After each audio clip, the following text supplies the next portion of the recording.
الكابتن الكبير كابتن تامر راشد المدرب العام لفريق نادي الغردقه على الهواء مباشره. تقول ايه حضرتك؟ بسم الله الرحمن الرحيم. منور الدنيا كلها كابتن عمرو. يعني انت يعني بصراحه بدون مبالغه يعني انت واخد كل المباريات كلها النهائيه في منطقه الصعيد ومنطقه البحر الاحمر، ومش عايز اقول بقى وشك حلوه علينا على الغردقه كلها في نادي الغردقه ونادي مكادي.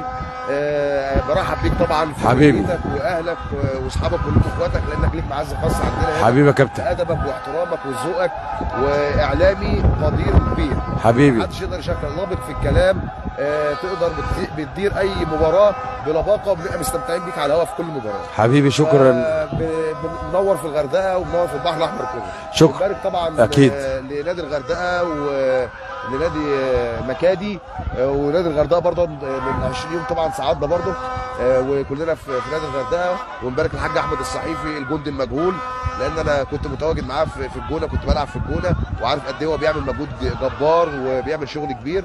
وهم السنه دي في نادي مكادي مع كابتن عثمان، كابتن مصطفى الغدار وكابتن كريم وكابتن عبد الله وجميع الجهاز كلهم واللاعبين. بصراحه احنا كنا متابعينهم، عملوا مجهود كبير جدا ويستاهلوا بفضل الله سبحانه وتعالى الصعود، وان شاء الله يقدروا يكملوا زي الجونه كده ويصعدوا للدوري الممتاز ان شاء الله رب العالمين. كابتننا الكبير كابتن تامر راشد المدرب العام لنادي الغردقه بنبارك له على الهواء مباشره، نقول له مليون مبروك. مبروك يا حبيبي. شكرا جزيلا على هذا اللقاء، شكرا جزيلا، شكرا جزيلا. تابعينا عبر اللايف عبر المباشر.